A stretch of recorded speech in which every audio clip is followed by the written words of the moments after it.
তুই যদি 2 ফোঁটা চোখের পানি ছেড়ে একবার আল্লাহ বলে ডাক দেও, আমি আল্লাহর ছেলে নাই মেয়ে নাই, আমি বড় আদর করে তোরে বানাইছি, ও বান্দা তুই জবানটা দিয়ে যখন আল্লাহ বলে ডাক দিবি, আমি আল্লাহর কুদরতি অন্তরে তুফান মায়ার রহমতের ঢেউ, আমি আল্লাহ রহমতের দরজা খুলে দে আর বলি বান্দা তুই যা দরকার চা, আমি এখন তোর জন্য সব বরাদ্দ দিয়ে দিব। এই জমিনে আল্লাহর কাছে ভোর রাত্রে কান্না ছাড়া কেউ কিছু পায় নাই। যত নবী যত সাহাবায়ে কেরাম ওই রাতের কান্নার আওয়াজ, যত আল্লাহর খাঁটি গোলাম সবাই ভোর রাতে কান্নার আওয়াজ দিয়েছেন। আর একটা দোয়া কবুলের সময়, রোজাদার যখনই দোয়া করবে তখনই কবুল হবে, তবে রোজাদারটা রোজাদার হতে হবে। ওই রোজাও রাখবা, মিথ্যাও বলবা, ঝগড়াও করবা, এই রোজাদার হলে হবে না। রোজাদার তোমার চোখের রোজা, হাতের রোজা, কানের রোজা, পায়ের রোজা, অর্থাৎ রোজা মানি গুনাহ থেকে বেঁচে থাকো, পানাহার থেকে বেঁচে থাকো, আর রোজার দ্বারা তাকওয়া অর্জন করো।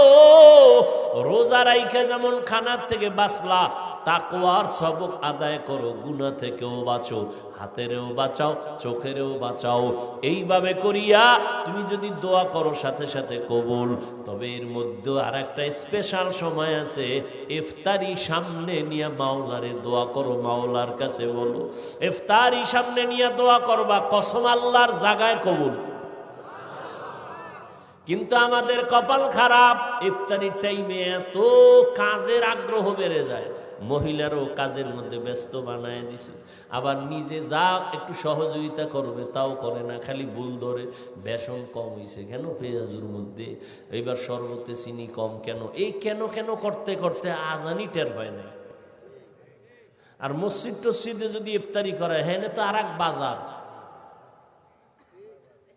আর এক বাজার। ইফতারির টাইমে, দোয়া কবুলের টাইমে দুনিয়ার কথা বলে মসজিদের ভিতরে বা বিভিন্ন অনুষ্ঠানে, ইফতারির আয়োজন বেশি, মানুষ যেখানে বসে শুধু কথা কথা কথা, অথচ ওই টাইম চুপ করে আল্লাহর কাছে দোয়া করো।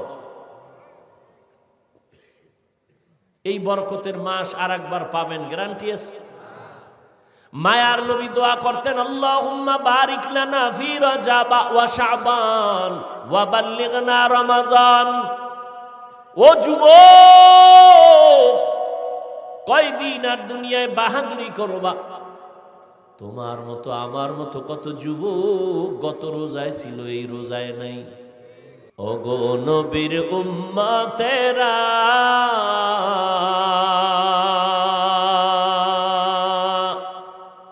হয়ে আজি দিশাহারা, কোরআন হাদিসের চলো যখন যাহা চায় মনে, নবী বিনে কে তরবে পুলসিরত মিজানে, নবী বিনে কে তরবে পুলসিরত মিজানে, নবী আমার জীবন ভরে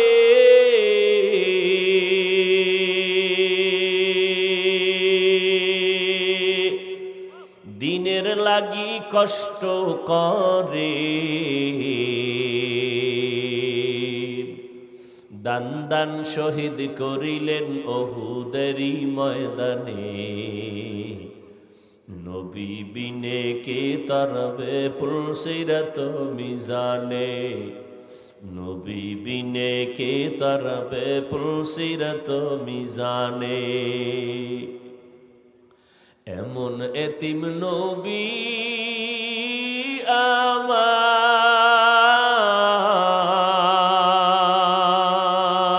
আমার, পিতা মাতা নাই যে তাহার, তারপরেও কত মারা মারলো তাকে দুশ্মনে, নবী বিনে কে তরবে পুলসিরত মিজানে, নবী বিনে কে তরবে পুলসিরত মিজানে।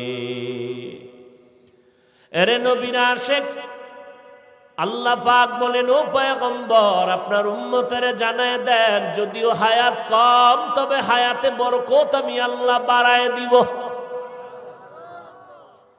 আপনার উম্মতের হায়াত যদিও কম, তবে হায়াতে বরকত হবে অনেক বেশি। আপনার উম্মত যদি 5 ওয়াক্ত নামাজ আদায় করে, আমি আল্লাহ আপনার মোহাব্বতে 50 ওয়াক্ত নামাজের সওয়াব দিয়ে দিব। আপনার উম্মতের আমি হায়াত কম দিলেও বরকত কমাই নাই। 5 ওয়াক্ত নামাজ ফরজের আগে তাহাজ্জুদের নামাজ ছিল বাধ্যতামূলক। 5 ওয়াক্ত নামাজ ফরজ হয়েছে, তাহাজ্জুদের ফরজিয়াতটা শিথিল হয়ে গেছে, কিন্তু মর্যাদা কমায় নাই। আল্লাহ তাআলা বলেন, নবী জানায় দেন, আপনার উম্মত যদি এশার নামাজ পড়ে ঘুমায়, আবার ঘুম থেকে উঠে যদি ফজর আদায় করে, ঘুমাইয়া যে সময় কাটাইলো, এই সময় আমি নেকের পাল্লায় ওজন দিব। আপনার উম্মতের হায়াত অনেক কম, বরকত অনেক বেশি। 1000 মাস ইবাদত করে অন্য নবীর উম্মতেরা যা পাবে, আমি আপনার উম্মতের 1 রাতের ইবাদতে দিয়ে দিব। জানেন নি ওই রাতটা কোনটা? কবে? ইন্না আনজালনাহু ফি লাইলাতিল কদর ওয়া মা আদরাকা মা লাইলাতুল কদর লাইলাতুল কদরি খায়রুম মিন আলফি শাহর। 1000 মাস, এর থেকেও আরো বেশি, ওর সমান না, আরো বেশি। খায়রুন মিন আলফি শাহর, 1000 মাস থেকেও উত্তম। বলে কত বেশি?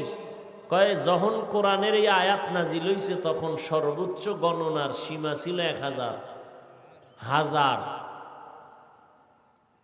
তাহলে বেশি কত? কয় এখন আসছে কত? লাখ, কোটি, মিলিয়ন, ট্রিলিয়ন, বিলিয়ন, কিয়ামত পর্যন্ত যত আসবে, এর 1000-এর সাথে হাজারের সাথে লাগায় দাও। 1000 মাস ছিল, এখন 1000 লক্ষ, 1000 কোটি, 1000 মিলিয়ন, 1000 ট্রিলিয়ন, 1000 বিলিয়ন ইবাদত করলে যা পাবে, 1 রাতে মুহাম্মদের উম্মত তা পাবে।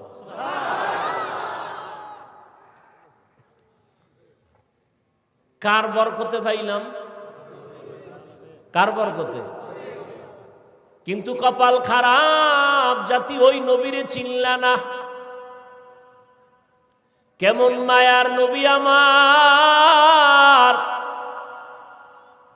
রহমতের নবীকে আল্লাহ পাঠাইছেন, যার পুরো জিন্দেগিটা রহমতে ভরা। কেমন রহমতে ভরা? নবীজির 63 বছর হায়াতে কোনোদিন একটা মিথ্যা কথা বলেন নাই। 2-1 পীর সাহেবের নাম কন্ত যে মিছা কয় না, আসেনি? কর না কেন? না থাকলেও তো বলবেন নাই। বাপ ধরে বয়ে রয়েছেন কেন? 2-1 নেতার নাম কন যে মিছা কয় না, তা ফুলের থেকে পবিত্র হয় কেমনে? চাপাবাজি। কেমন একজন নবী আমার, যার 63 বছর হায়াতে ভুলেও একটা মিথ্যা বলেন নাই। আপনি চিন্তা করতে পারেন, সে তো শিশু, কিশোর, যুবক, অজান্তেও তো অনেক কিছু মানুষ কইরা ফেলায় না? তো কেমন নবী যে পৃথিবীতে আগমন থেকে ইন্তেকাল পর্যন্ত ভুলেও একটা মিথ্যা কথা বলেন নাই। আমরা তো হাসতে হাসতে অনেক কিছু বলি, আরে মিথ্যা ধরিও না, এটা একটা তামাশা করলাম, মজাক করলাম। কেমন মায়ার নবী আমার, তার 63 বছর হায়াতে কোনোদিন কখনো ভুলেও কাউকে একটা গালি দেন নাই। কেমন রহমতের নবী আমার, যে নবীর সামনে দাঁড়াইয়া হাজারো গালি দিয়েছে ইহুদি বেঈমানরা, অকথ্য ভাষায় নবীর সামনে দাঁড়ায়া গালি। নবী জীবনে গালি দেন নাই তো দেন নাই, জীবনে কোনো গালির জবাবও দেন নাই।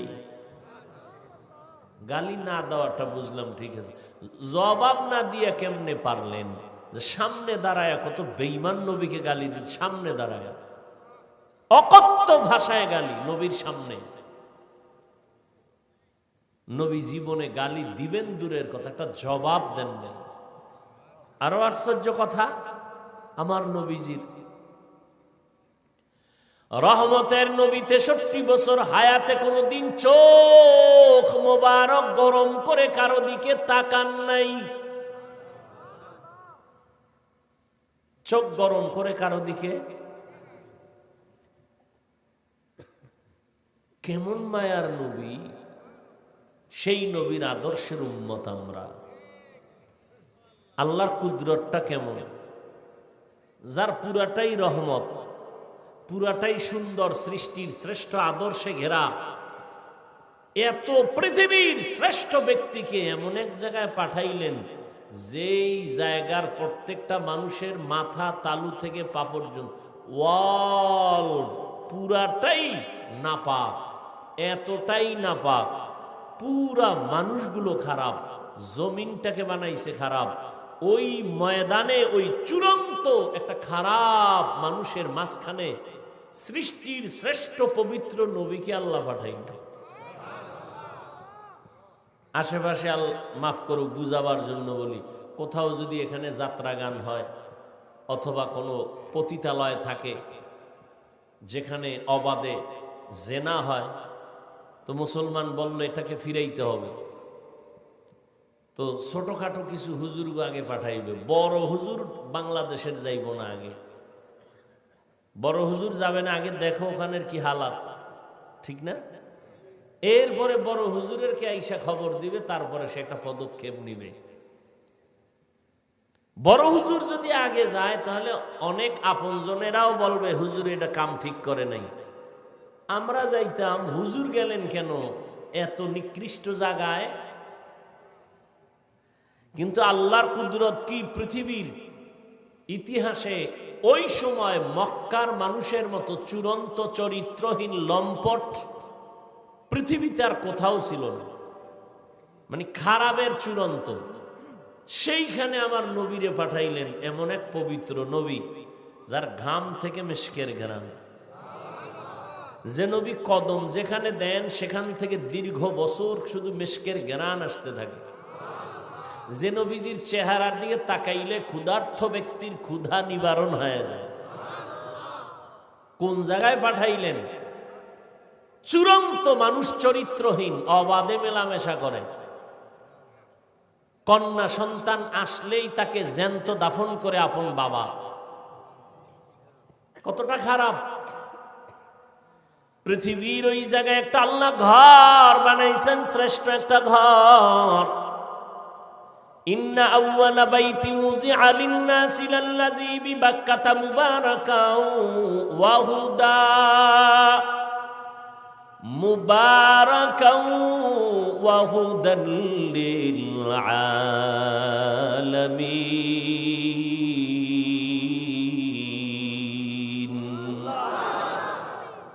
আল্লাহ জমিনটা বানায় একটা ঘর বানাইছেন, আর কিছু নাই জমিনে। জমিনটা বানাইয়েই আল্লাহ একটা ঘর বানাইছেন। প্রথমে ছিল পানি, সাগর, সমুদ্র, সব মাওলার কুদরত, কেন মেন চলবে না। আল্লাহ পাক সব বুঝার মেমোরির মধ্যে জিবি দেন নাই। আপনার মেমোরির জিবি 2, আপনি 8 জিবির মেমোরিতে কি আছে এটা যদি টানাটানি করেন তাহলে ওটাও হ্যাং, আপনিও হ্যাং। বুঝেননি? তাহলে মানুষের মধ্যে মেমোরির জিবি আছে, কিন্তু বুঝেন না? মেমোরি কার্ডের সাইজ সমান না, কথা বলেন না কেন? 1 জিবি মেমোরির যেই ডিজাইন, যেই সাইজ, 8 জিবি মেমোরির সাইজও কি এক না? ভিতরের কারবার কি এক? এই আমগো মেমোরি এই ভিতরে মাথার সাইজ সব এক, ভিতরের জিবি কি এক? কারো জিবি 1, কারো জিবি 2, কারো জিবি 4, কারো জিবি 8, এভাবে মেমোরি মানুষের ব্রেনের মধ্যে আল্লাহ এমন জিবি দিছেন, আনলিমিটেড মেমোরি দেওয়া এর ভিতরে জিবি। এটা সারা দুনিয়াটাও যদি জ্ঞান ঢুকাইতেই থাকো ঢুকাইতেই থাকো ঢুকাইতেই থাকো, মেমোরির 1%ও শেষ হবে না। কিন্তু বেতালে উল্টাপাল্টা করলে আবার দেখবা যে মেমোরি হ্যাং হয়ে গেছে। এই যেটি আল্লাহরে গালি দেয়, নবীরে গালি দেয়, জিবি ছিল ঠিকই, কি হয়ে গেছে? হ্যাং হয়ে গেছে। কারণ সব বিষয় ভাবার মতো আল্লাহ সবাইকে মেধা দেন নাই। ওইটা নিয়ে যদি সে চর্চা শুরু করে তখন সে খারাপ রাস্তায় চলে যাবে, মাথা নষ্ট হয়ে যাবে।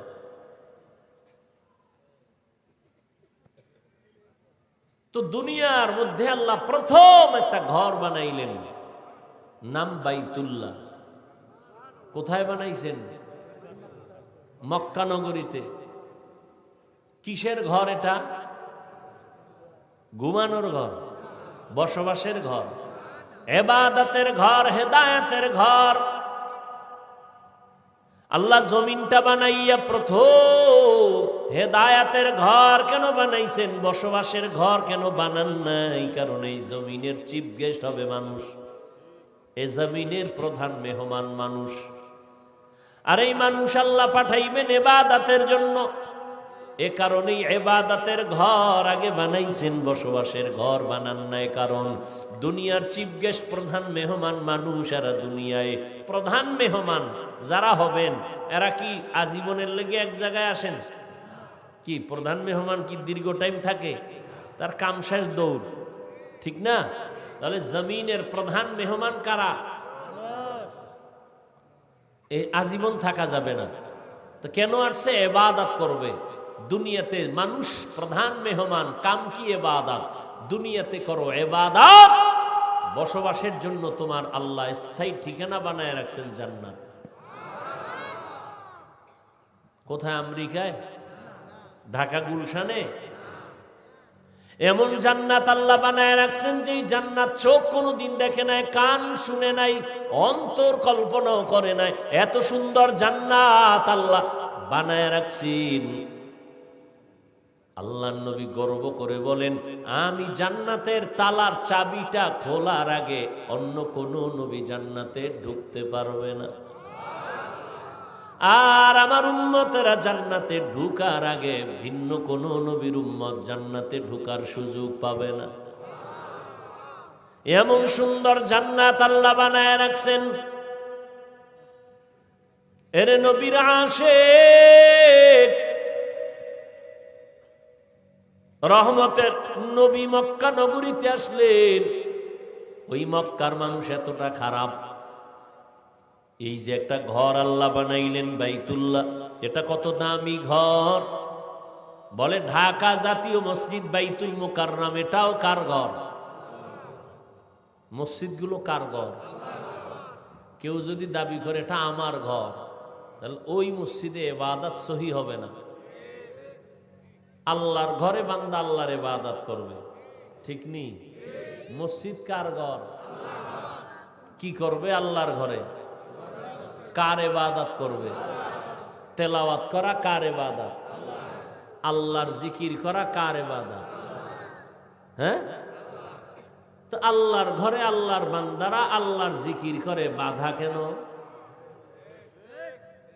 মসজিদে আবার জিকির কেন? ও কপাল ভরা, মসজিদে আল্লাহর জিকির করবে নাকি মন্দিরে করবে? কত বড় জাহেল, কত বড় দুশ্মন, কত বড় অন্তর নষ্ট মানুষ! আল্লাহর ঘরে কার ইবাদত করবে? আল্লাহর ঘরে কার জিকির করবে? ভগবানের? কার? তো আল্লাহর ঘরে আল্লাহর জিকির করবে, তেলাওয়াত করবে, নামাজ পড়বে, ইবাদত করবে। বাধা যে দিবে সে সৃষ্টির নিকৃষ্ট জালেম, সে পৃথিবীর নিকৃষ্ট, শুধু জালেম না, নিকৃষ্ট জালেম। মসজিদে জিকির কেন? তোর বাবার জিকির করে? কার জিকির করে? তা আল্লাহর জিকির মসজিদে করবে নাকি মন্দিরে করবে? কি আজীব কথা। এই ঝামেলা আছে না নাই? আল্লাহ হেদায়াত দান করুন। ভাইরা আমার,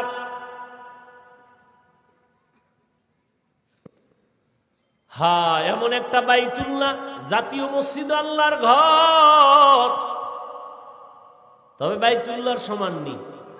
জাতীয় মসজিদের দিয়ে তাকায় থাকলে কোনো সওয়াব নাই, কিন্তু বাইতুল্লাহ এমন একটা ঘর, শুধু যদি তাকাইয়া তাকায় দেখে আমল নামায় অনবরত সওয়াব লেখা হবে। শুধু তাকায় দেখবে, কিচ্ছু বলবে না, শুধু তাকায় আছে আল্লাহর ঘরের দিকে। ফেরেশতাকে আল্লাহ বলে শুধু সওয়াব লিখতে থাকো। এমন একটা দামি ঘর বাইতুল্লাহ, যার আঙ্গিনায় 1 রাকাত নামাজ পড়লে কত সওয়াব, 1 লক্ষ রাকাত নামাজের সওয়াব। একটা সেজদা দিবেন 1 লক্ষ সেজদার সওয়াব। জমিনে এরকম দামি আর কোনো ঘর নাই। এটা এমন একটা দামি ঘর, যেই ঘরের আঙ্গিনায় সেজদা দিলে 1 সেজদা 1 লাখ। আঙ্গিনা বুঝেননি? আঙ্গিনা বুঝেননি? বুঝেন না, অনেকেই বুঝেন না। আমাকে হুজুরেরাও বুঝেন, আপনারা কি বুঝবেন? বাইতুল্লাহ যারা দেখছেন ছবিতে বা গেছেন, এর চারদিকে মসজিদ আছে না, মানে ঘর। এখান থেকেও 1 কিলো 2 কিলো 3 কিলো 4 কিলো দূরে হলো এর পুরা আঙ্গিনা। মক্কা ঢুকতে মেইন রোডে দেখবেন, বিশ্ব রোডে রেহাল দেওয়া আছে। রেহাল দেখছেন নি কেউ? কথা হয় না। এই রেহাল থেকে বাইতুল্লাহর আঙ্গিনা শুরু। এই বাইতুল্লাহর দেওয়ালের পাশে নামাজ পড়লে যা পাবে, রেহালের পাশে পড়লে তা পাবে।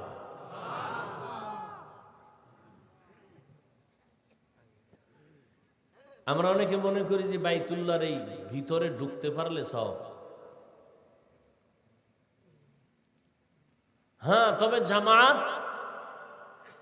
অংশগ্রহণ করা, একই সাথে একই জামাতে সুন্নাত অনুযায়ী সব একটু বেশি হতে পারে। তবে মহিলাদেরকে পুরুষের সাথে নামাজের সাথে এক জামাতে নামাজ পড়ানো সম্পূর্ণ নিষেধ। পুরুষ বাইতুল্লাহর পাশে গিয়ে যা পাবে, মহিলা হোটেলে বয়ে নামাজ পড়লে তা পাবে। আল্লাহ যদি মহিলাকে হোটেলের মধ্যে নামাজ পড়াইয়া বাইতুল্লাহর পাশের সওয়াব দিয়ে দেয়, আপনার আপত্তি আছে? আপনি ধাক্কাইয়া এই মহিলাকে এরপরে বাইতুল্লাহর পাশে নিয়ে আসবেন, পুরুষের নামাজের পাশে দাঁড় করাবেন, ওনার নামাজও শেষ, পুরুষেরটাও শেষ।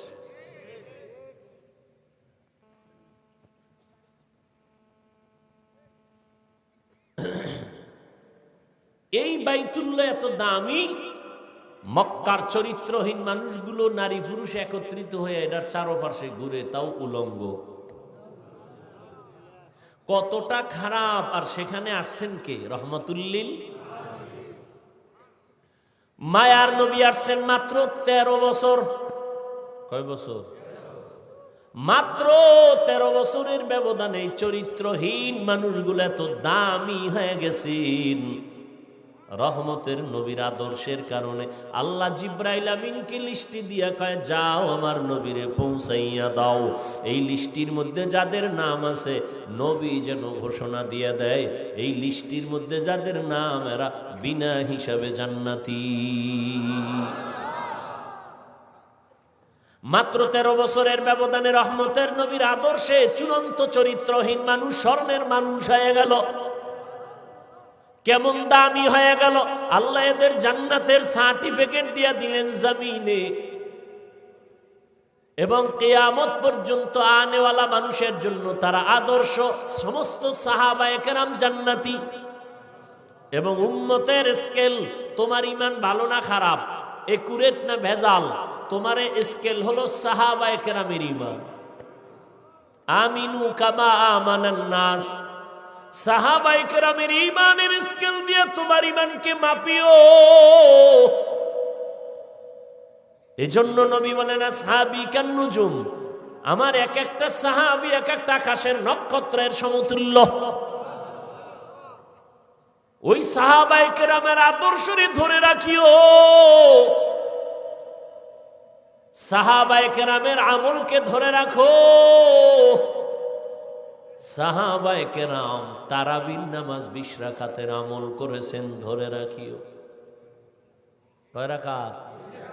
আপনাদের মাজায় যদি সমস্যা থাকে ঔষধ খেয়ে নেন, 8 পড়া যাবে না, 20 পড়তে হবে। কিন্তু যারা 8 পড়বেই, এদের সাথে কোনো তর্কে জড়ানো যাবে না। আমাদের জবাব, রমজান এমন বরকতের মাস, একটা নফল ইবাদত অন্য মাসে করলে যা পাবো, রমজানে পড়লে একটা নফল আমলে ফরজের সমান সওয়াব। আবার একটা ফরজ অন্য মাসে পড়লে একটা পাবো, 1 ফরজে 1 সওয়াব, রমজানে 1 ফরজে পাবো 70 গুণ বেশি। অতএব আমি রমজানে নফল ছাড়ব না, আমি 8 রাকাত পড়ব না, যতবারই বাড়ায় পড়ব। 20 রাকাত ওমর পড়েছেন, সাহাবায়ে কেরাম পড়েছেন। অতএব আমরা সাহাবায়ে কেরামের আদর্শের উম্মত, আমরা সাহাবায়ে কেরামের আদর্শ মানি। 20 রাকাত তারাবি পড়ব। এরপরেও যদি আপনার কোনো আপন লোক, একেবারে আপনার কলিজার আপন, সে যদি বলে আমি 8 রাকাত পড়ি, তুই কেন 20 পড়ো, আপনি তার মনটা রক্ষায় জবাব দিবেন, তোমার কথা মেনে আমি 8 রাকাত তারাবি পড়ব, ঠিক আছে, কিন্তু বাকি 12 রাকাত তো ছাড়ব না, বাকি 12 রাকাত আমি নফল হিসাবে পড়ব।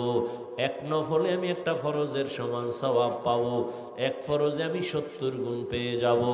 অতএব আমি এই রমজান পাইছি, আগামী রমজান পাবো কিনা জানা নাই। অতএব আমি এই আমল থেকে নিজেকে দূরে রাখতে চাই না। রমজানুল মুবারকে আমার নবীকে আল্লাহ দিয়েছেন, এত বরকত আল্লাহ দান করেছেন। এই রমজানে বান্দা বেশি বেশি কোরআন তেলাওয়াত করো, কারণ আমার নবীর কাছে কোরআন আসছে, নবী কোরআন শরীফটা আমাদের কাছে আমানত রেখে গেছেন। ও উম্মত, কোরআনটা ধরে রাখবা, সম্মান কমবে না। রমজানে তুমি কোরআন তেলাওয়াত চালু করে দাও। ইমামে আজম আবু হানিফা 61 বার রমজানে কোরআন খতম করেছেন।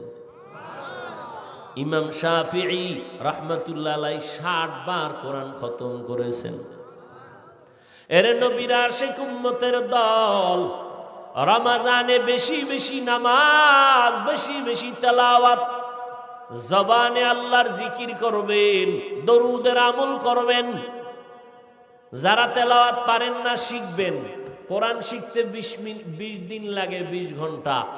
কয় ঘন্টা? 20 ঘন্টা লাগবে। প্রতিদিন তারাবির পরে ঘুমের আগে 1 ঘন্টা সময় দেন। না পারলে সাহারি খাইয়া ফজরের নামাজের পরে 1 ঘন্টা সময় দিয়া মাত্র 20 রমজানে কোরআন শিখে ফেলেন। প্রথম রমজান থেকে 20 রমজানে কোরআন শিখে ফেলবেন। যেদিন চললে পড়তে পারবেন, সেদিন নামাজে দেখবেন কি মজা। যারা পারেন না, তেলাওয়াত চালু করে দেন। আপনার মেয়েকে কোরআন পড়ান, রমজানে কোরআন পড়তেই হবে। দেখে দেখে কোরআন পড়ার ফজিলত বেশি। তার মানে কি তারাবির মাত্র ভেতরে মোবাইল খুলে কোরআন দেখবেন? হ্যাঁ, খবরদার। রমজানে বেশি বেশি ইবাদত আর তাহাজ্জুদের নামাজটা পড়বেন, যেটা 11 মাসে সম্ভব না, এটা রমজানে সহজ। কারণ সাহারি খাওয়ার পুরো টাইম হলো তাহাজ্জুদের টাইম। অতি গভীর হয় রজনী যখন, নীরবে প্রভুর নাম জপিও তখন। প্রভুর করুণা যদি পাইবারে চাও, গভীর রাতে উঠে প্রভুর গুণগান গাও। কি পরিমাণ আল্লাহর দুশ্মন হইলে কয়, আমার ঘরে কি ভাতের টান আছে, আমি রোজা রাখবো কেন? আমার কি ভাতের অভাবে রোজা রাখি? কি রোজা রাখি কার জন্য? আল্লাহর সন্তুষ্টির জন্য রোজা রাখি। রোজাটা শুধু আখিরাতের সওয়াব এতটুকুই না, শরীরের মহা ঔষধ।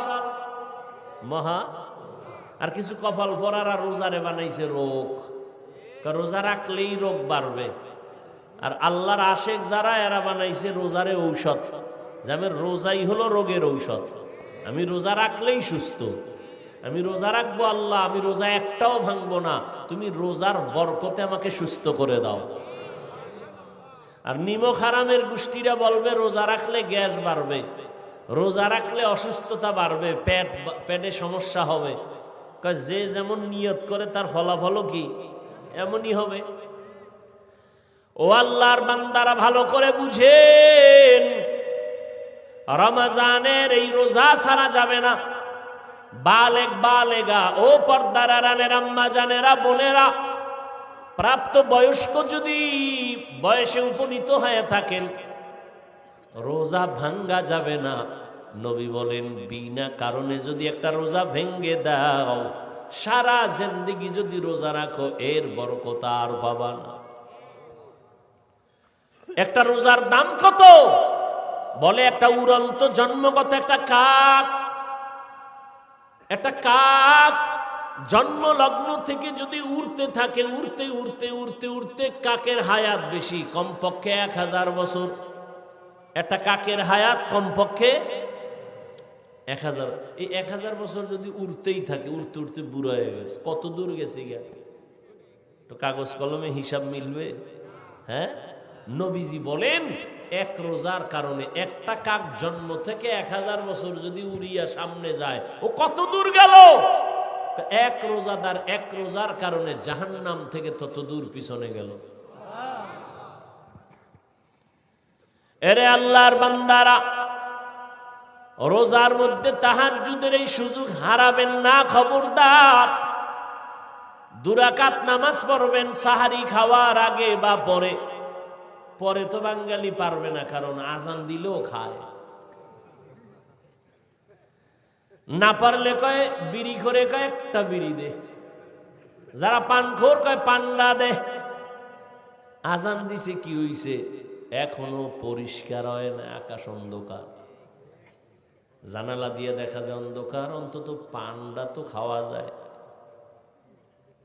অতএব 2 রাকাত তাহাজ্জুদ কমপক্ষে, বেশি পারলে তো আলহামদুলিল্লাহ। ওই টাইমে আমার আল্লাহ প্রথম আসমানে আসেন, আল্লাহর কাছে বলবেন আল্লাহ তুমি যদি তৌফিক না দাও আমার দ্বারা সম্ভব না, আমার ছেলেটা দ্বীনের উপরে নাই, তুমি হেদায়েতের মধ্যে ঢুকায়া দাও। ওই টাইম এমন টাইম, বান্দা চাইতে দেরি, আল্লাহ দিতে দেরি না। আপনার স্ত্রী নিয়ে সমস্যা, দোকান নিয়ে সমস্যা, ব্যবসা নিয়ে সমস্যা, চাকরির সমস্যা, বিবাহের সমস্যা, তাহাজ্জুদে আমার মালিকের কাছে বলো।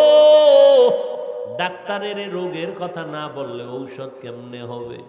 আমার মাওলা তো সব জানেন, ঠিক আছে, তবে চাও, চাইলে আল্লাহর মায়া আরো বাড়বে। চোখের পানি ছেড়ে আল্লাহকে ডাকো, কারণ চোখের পানি দেখলে মা বাবার মায়া সন্তানের প্রতি বেড়ে যায়। ছাত্র যদি কান্না করে শিক্ষকের মায়া বেড়ে যায়। কাছে টানে আয় আয়। আল্লাহ বলেন বান্দা, ওই তোর মা বাবার থেকে আমি আল্লাহর মায়া কি অনেক কম? শিক্ষকের থেকে আমি আল্লাহর মায়া কি কম? একটা ছাত্র যদি কান্না করে, শিক্ষকের যদি মায়া হয় কাছে টেনে নেয়। একটা মা সন্তানের কান্না দেখে যদি বাচ্চাটারে কাছে টেনে নেয়, মায়া হয়। ওই যে ঢাকাতে আগুন লেগে কত মানুষ চলে গেল, তুমি আগামীকাল বাঁচবা গ্যারান্টি নাই। এখন থেকে তৈরি হয়ে যাও, গুনাহ থেকে তওবা করো, আল্লাহর কাছে বলো আল্লাহ রমাজান আসতেছি, একটা রোজাও ভাঙবো না রে আল্লাহ, তোমার গোলাম হইয়া কবরে যেতে চাই। ও যুবক বাবারা, স্কুলে পড়ো, কলেজে পড়ো, চাকরি করো, ব্যবসা করো, বাধা নাই। তুমি ডাক্তারি পড়ো, ইঞ্জিনিয়ারিং পড়ো, বাধা নাই। তবে নবীর সুন্নত অনুযায়ী চলো, মা বাবার দোয়া নিয়ে চলো, ওলামায়ে কেরামের পরামর্শ নিয়ে চলো। জবানের গুনাহ বন্ধ করো, চোখের গুনাহ বন্ধ করো, মোবাইল দেখিও না, মোবাইলের গুনাহ থেকে বাঁচার চেষ্টা করো, আল্লাহর কাছে তওবা করো, মা বাবার দোয়া নাও। তোমার মতো যুবক তাকায় দেখো, আজ স্কুল কলেজে পড়িও নামাজ ছাড়ে না, নাই? তুমি কেন পারবা না? তোমার মতো যুবক আজকে দেখো নদীর মধ্যে মাছ ধরে, জমিনে চাষাবাদ করে, নামাজ ছাড়ে না। তোমার মনটাকে প্রশ্ন করো, তুমি কেন পারবা না? তোমার মতো যুবক রাস্তায় গাড়ি চালায়, নামাজ ছাড়ে না। তোমার মতো যুবক র্যাব, আর্মি, পুলিশ, বিডিআরের চাকরি করে, নামাজ ছাড়ে না। ও বান্দা, তুমি কেন পারবা না? ও বৃদ্ধ বাবাজি, আপনার মতো কত বুড়া মসজিদে গিয়া নামাজ পড়ে, নামাজ ছাড়ে না, আপনি কেন পারবেন না? ও পর্দার আড়ালের আম্মা জানেরা, আপনাদের এত সম্মান, এত মর্যাদা, আপনারা নবীদের মায়ের মতো মা, সাহাবায়ে কেরামদের মায়ের মতো মা। এ জমিনে যত ভালো ভালো সন্তান আসছে, মা আপনাদের অবদান দোয়ার কারণে। অতএব আপনার মতো কত মা এই জমিনে এখনো আছে, 5 বেলার নামাজ পড়ে, স্বামীর মাল হেফাজত করে, সন্তানগুলো আদর্শ সন্তান বানাবার চেষ্টা করে। আপনার সন্তানকে ডাক্তার বানাবেন, বাধা নাই, ইঞ্জিনিয়ার বানাবেন, বাধা নাই, তবে আপনার সন্তান যেন নবীর আদর্শ থেকে দূরে না যায়। আল্লাহর কোরআনটা পড়াইয়া নবীর আদর্শের ডাক্তার বানায় যাবেন, আপনার জীবন ধন্য। ওই সন্তান আপনার জন্য কোরআন পড়ে দোয়া করবে। এখন থেকে তৈরি হয়ে যান, আল্লাহর কাছে তওবা করেন।